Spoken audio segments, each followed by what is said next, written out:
everybody, and welcome to 30 Days of Hope. I am so excited to be with you and sit down with you.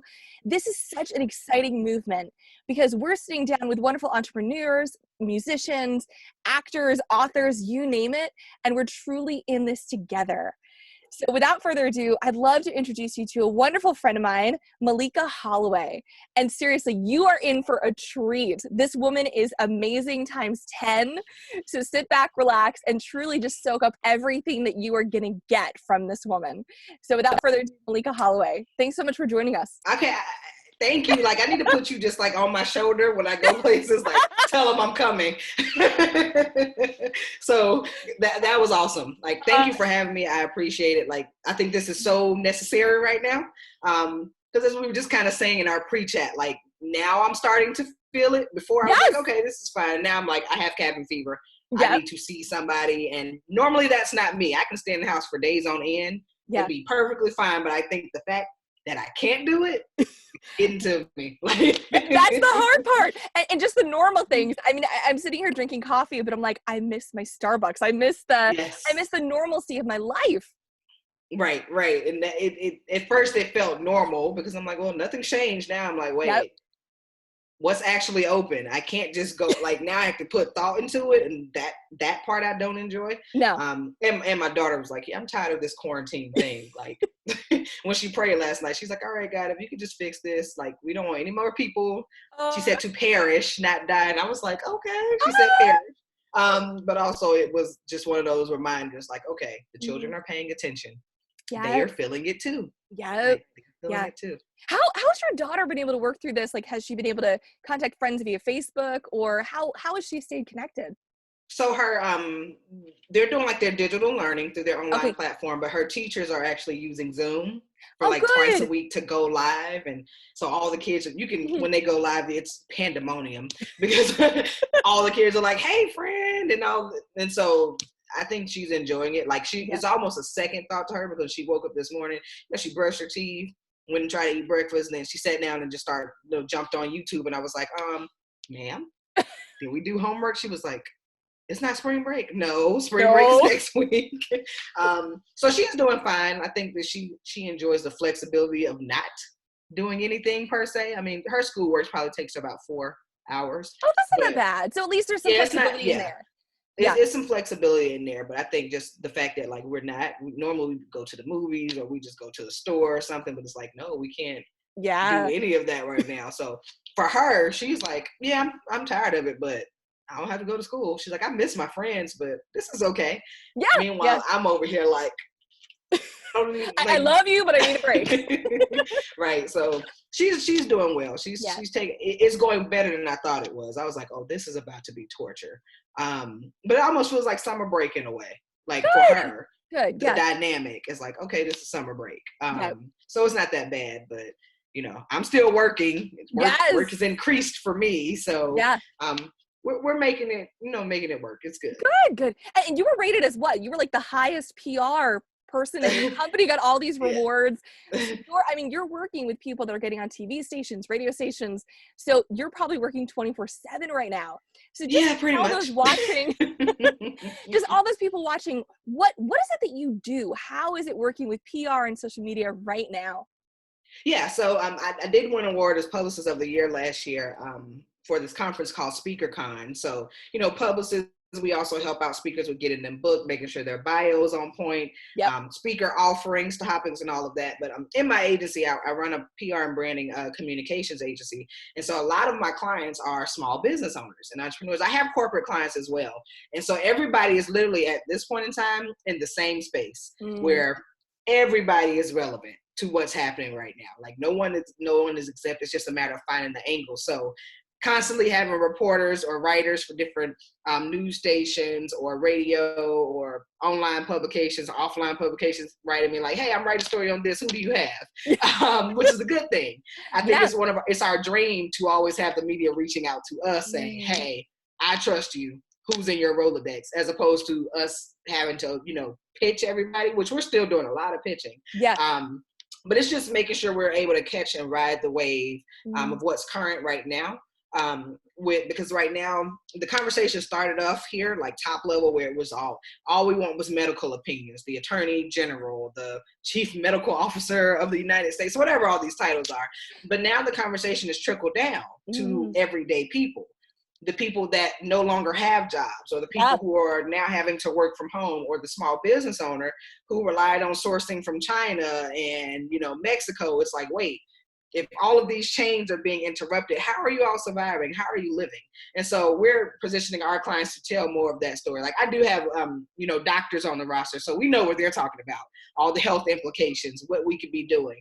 But for everybody else, the CPAs, the attorneys, the beauty brand owners, it's like, what's happening to you? How are you being impacted right now? And, what do you see happening? So we're just kind of spinning that narrative, and while the media cycle is still hot, working that, and also preparing for what happens when this, I don't think it'll ever completely blow over, but there'll be something new coming out, or the conversation is going to die down. So when the conversation dies down, how do we make sure that we're still able to keep up this type of momentum from that? So it means no sleep right now, but I am still practicing self-care. So good. Yeah. I do unplug. I do turn off the laptop, put the phones in another room, binge watch a little bit of Netflix, or sometimes I find myself just opening up a window and sitting in silence. Yes. I don't do anything. Which to most people, they're like, that is so weird. I'm like, it's really not. Yeah. I just hear the wind blowing and the birds chirping. The bird outside my window likes to chirp. And it's some type of normalcy that you can hold on to. Like, I love just sitting outside on the back deck, and I'm like, I'll soak up the sun for about 15 minutes, and I'll just escape. And it's a chance to just have life goes on as we're isolated. Right. So it's a reminder that this will pass, but I loved what you said, and I want to really delve into it. You mentioned that all of us are survivors right now. And I think that's so key, because the people that are struggling with this virus, they're in our prayers, they're in our thoughts, but all of us truly are struggling together, which has never happened in the world. And so as we're sitting here as business owners, worrying about, all right, where are our funds going to come from? How are we going to budget? How are we going to take care of our clients? The same person in Italy or Spain or Mexico is going through the same process. So I think there's this beautiful tapestry of, we really are all in this together. And I think, and I put it on, I think I put it on one of my social media channels, or I probably said it in one of my groups. I was like, right now I'm looking at this as like a global reset.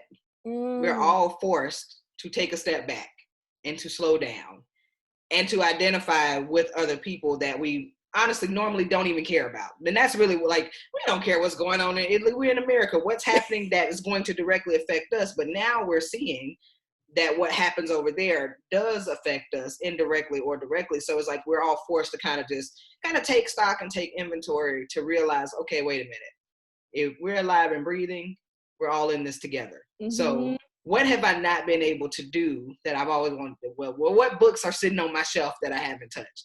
What conversations do I need to have? I'm like, this is a perfect time to do it. Yes. Why you're not distracted? Because technology, I don't know, maybe you probably felt like this, but I just got tired of looking at the screen. I'm like, I'm tired of looking at screens. Like, I needed to learn something. I'm like, I want to feel like I'm growing each day, even if it's just, reading part of a book, actually like going through like a paragraph or something, but feeling like I'm progressing instead of just standing still. Yeah. Right. And so I think that's what we're all like now. It was always optional, but I feel like now we're all almost like a force, like it's a hard stop. Like I'm shutting down the world just so everybody can slow down. And just like, okay. But it's a good, that's really all we can do. And so, just working alongside the media. Yeah. I feel like the media can be like mania, like it creates hysteria, it creates frenzy. But being a human at the end of the day, it's like, okay, I see it, I hear it. What do I need to do? So I think that's kind of where it goes to, where it was like, hey, we are stronger together. But in this time, we have to be together, but be separate. Yes. So that we can continue. No, I totally know what you mean. What are some books that you've really like delved into, or what are things that are bringing you personal hope right now, or just keeping you sane throughout the day? So one of the books I'm reading is by Jeff Henderson. It's his new book. It's called What Are You Known For? Okay. And it's a business / lifestyle book, but what it does is that it helps prepare you for, like, what are you known for and what do people know you for? What's the gap? Like, what are you saying and what are they saying? Filling in that gap so you can build a better business, a better ministry, a better organization, better relationships with your friends and family.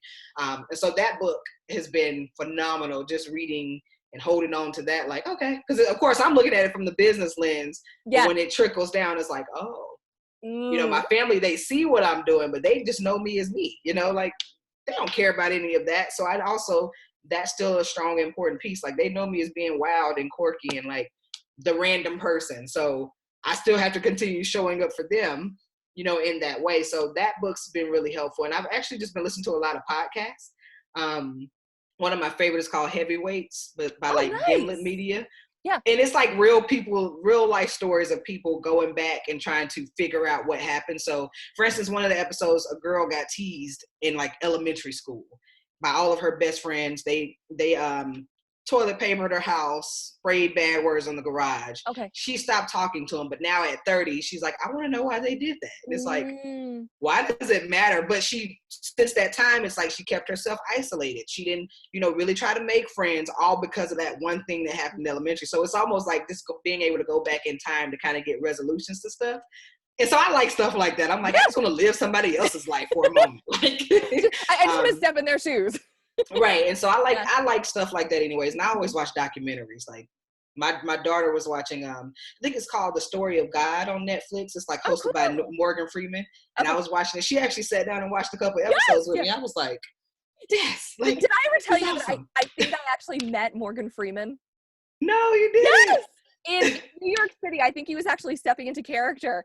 And he was literally right beside me, just playing the character very in full role. And I swear it was him, because I asked him, I said, so sir, what is your name? And he goes, Free Man. And he almost said it with this twinkle in his eye. So I look back on that moment and I'm like, yep, it was probably him. Acting gig, playing on people to see if they could guess it. That's phenomenal. Yeah. I would love to meet him, but then it's like season 3 now, so it's really helpful. So not just religion based, but it's like the story of humans, the story of faith, you know, fear, all this other stuff. But I like stuff like that. And the fact that I actually got, like, she just did it on her own, and she was like pausing it and actually asking me questions or telling me stuff, and I'm like, this is so awesome. It's not a cartoon, and you're into it. So she probably was like, yeah, I can only do 3 episodes and then I'm out. But but I think that's also too, like, what all of us are going through too, where it's like this idea of why. That's one of the biggest questions that we're asking of, you know, yes, we're taking the time to self-reflect, but we're also saying, okay, why is this happening? You know, what do we do from here? And that's like the biggest word that's in front of us right now. And it can lead us to some really good discoveries. So, you know, whether it's religion, whether it's faith, whether it's, you know, even self-reflection, where it's like getting into that place of why, it'll lead us to growth. Right. Absolutely. Like, that's why I love the podcast that I listen to. Is I'm like, you would never think the very first episode I heard was 2 brothers who are in their 80s who've never gotten along. They've always been mad at each other, talk to each other on an as needed basis. Come to find out, one of them felt favored by the mom, because when the mom left the dad for abusive relationship 80 years ago, she came back for one brother, but not the other. But then they found out, like, she only came back for that brother because that's the brother that was also getting beat. So she wanted to save him. So it's like they're nearing the end of their lives, just not finding this out. And they're like, dang it, we've hated each other for all of these years, not even realizing what really happened. And so I'm like, that's so phenomenal. Like, this is so cool. But like you said, it's that question of why. And being okay with asking the question and never probably having an answer. Yeah.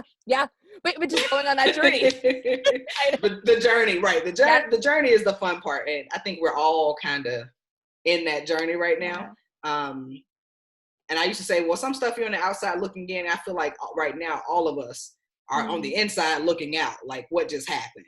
And I think that's a good thing. In a weird kind of way, it is a good thing. It is.